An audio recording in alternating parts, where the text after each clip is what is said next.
اس ملک کی آزادی کے لیے اگر آپ ان کی تاریخ کو پڑھیں گے تو آپ کو اندازہ ہوگا کہ ان کی اس ملک کی آزادی کے لیے قربانیاں 150 سالہ قربانیاں ہیں۔ کوئی اس ملک کے اندر ہندو مسلم ایسی پارٹی نہیں ہے جس کی تاریخ ایسی قربانیوں کی تاریخ ہو۔ حضرت شاہ عبدالعزیز صاحب محدث دہلوی نے 1803 میں آواز بلند کی تھی کہ ہمارا ملک غلام ہو گیا، اس غلام ملک کو آزاد کرانا اس ملک میں بسنے والے ہر مسلمان اور ہر شخص کا فرض ہے۔ کوئی مائی کا لال نہیں تھا جو انگریز کی طاقت کے سامنے آزادی ملک کا نعرہ بلند کر سکتا۔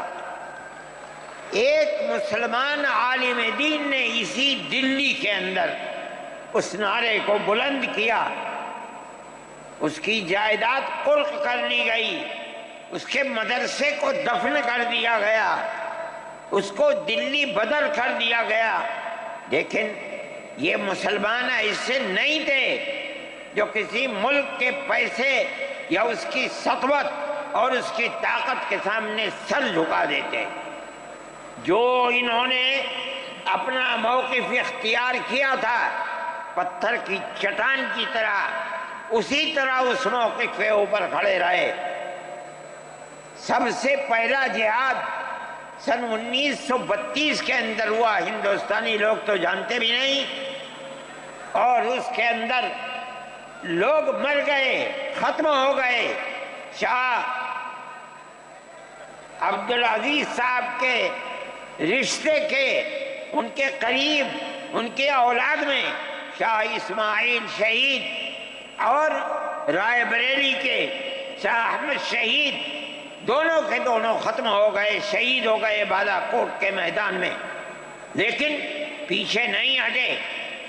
وہ لوگ جو بچ کر آئے تھے سن 1857 میں پھر جہاد کر لیا، اور اس کے اندر صرف اسی دلی کے اندر 33,000 مسلمان شہید کیے گئے، اور لال قلعے سے لے کر جامع مسجد تک درختوں کے اوپر ان کی لاشوں کو لٹکا دیا گیا۔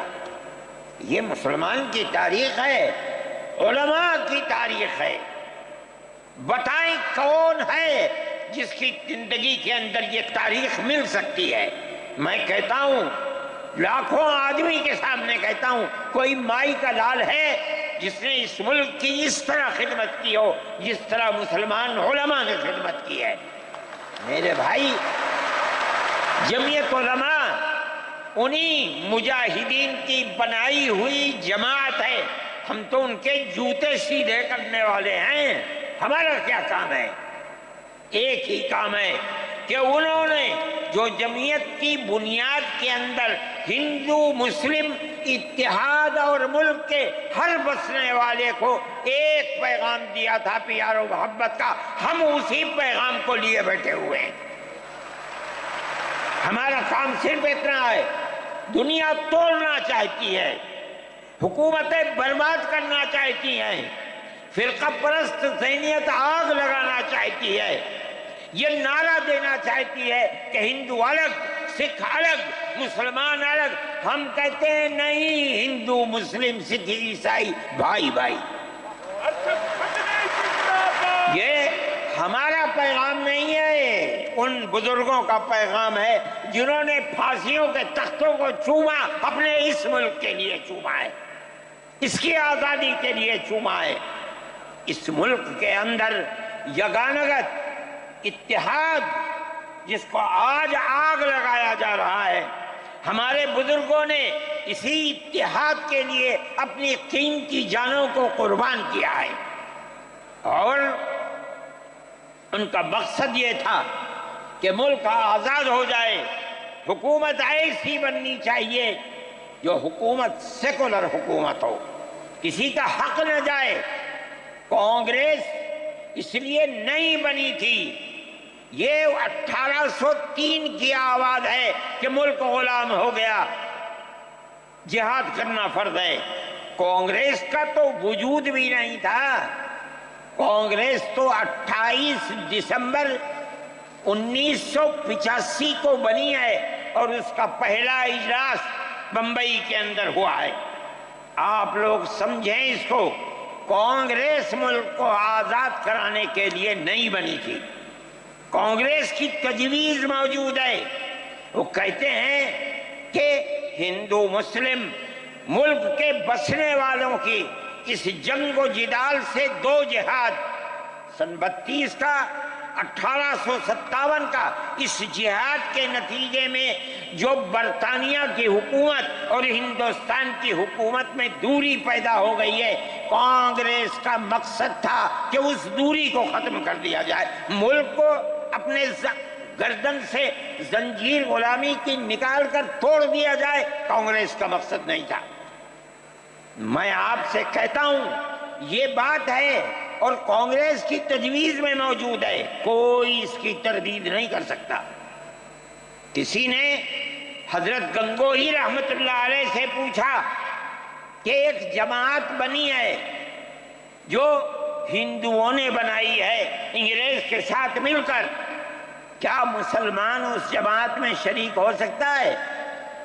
حضرت نے فتویٰ دیا اور یہ کہا کہ جس طرح اپنے کاروبار میں ہندو مسلمان شریک ہو سکتا ہے، اسی طرح اس پارٹی کے اندر بھی ہندو مسلمان شریک ہو سکتا ہے، بشرطے کہ دین کو کوئی نقصان نہ پہنچے۔ اس فتوے کا نام ہے نصرت الابرار، جو پرانی یونین مکتبیں ہیں، لائبریریاں ہیں، یہ آج بھی وہاں موجود ہے۔ یہ صرف فتویٰ نہیں ہے، یہ اس لیے ہے کہ یہ اشارہ ہے کہ مسلمانوں کو کانگریس کے ساتھ شریک ہونا چاہیے اور کانگریس کے اس نظریے کو بدلنا چاہیے۔ کانگریس کے اندر مستقل غلامی کی زنجیر کو توڑنے کے لیے اور انگریز کے ساتھ جہاد کرنے کے لیے تیار کرنا چاہیے۔ مسلمان جوق در جوق اس کے اندر شریک ہوئے، کانگریس کے اس نظریے کو بدل دیا اور کانگریس کو ملک کی آزادی کے لیے کھڑا کر دیا۔ یہ مسلمان کا، علماء کا، جمعیت علماء کا کردار ہے۔ کوئی مانے نہ مانے، تاریخ میں لکھی ہوئی چیزیں ہیں۔ ہم سے پوچھے، ہم وہ تاریخ کی لکھی ہوئی چیزیں نہیں ہیں۔ ہماری تاریخ کو مٹا دیا گیا۔ وہ طبقہ جو آج ملک کے اندر اسلام اور مسلمانوں کو دفن کرنا چاہتا ہے، وہ ہماری تاریخ کو دفن کرنے کے اندر کامیاب ہو گیا۔ مگر ہم کہتے ہیں یہ ہماری تاریخ ہے۔ میرے بھائی، ملک اسی طرح چلتا رہا، جیسے جیسے آزادی قریب آتی رہی، جمعیت علماء ہند وہ تنہا ایک جماعت تھی جو برابر موتی لال نہرو، جواہر لال نہرو، گاندھی جی سے یہ بات کہتی رہی کہ ہمیں ضمانت دو۔ ہم 143 سال ہیں ہماری زندگی، جہاد کی زندگی، ہمیں یہ ضمانت دو کہ ملک آزاد ہوگا تو اس کا کردار سیکولر کردار ہوگا، دستور سیکولر دستور ہوگا، جس کے اندر ہندو، مسلمان، سکھ، پارسی، عیسائی ہر ایک کو اپنے مذہب کے ساتھ جینے کا حق ہوگا اور حکومت کا کوئی مذہب نہیں ہوگا۔ ہمارے پاس تجویزیں موجود ہیں۔ برابر ہمیں مفتی کفایت اللہ صاحب جو جمعیت علماء کے اس وقت صدر تھے، نام لے کر ان کے پاس موتی لال نہرو، گاندھی جی، یہ لوگ اپنی ورکنگ کمیٹیوں کی تجاویز بھیجتے ہیں، مفتی صاحب کرم فرما، مفتی صاحب یہ ہے کہ ہمارا ملک جب آزاد ہوگا ہم گارنٹی دیتے ہیں کہ ملک سیکولر ملک ہوگا۔ اس کا کیا مطلب ہے؟ ہمارا کردار، ہمارا مذہب، ہمارا وقت، ہر چیز آزاد رہے گا۔ مسلمان جس طرح چاہے گا اپنی زندگی گزارے گا، اپنے مذہب کو سینے سے لگا کر زندگی گزارے گا۔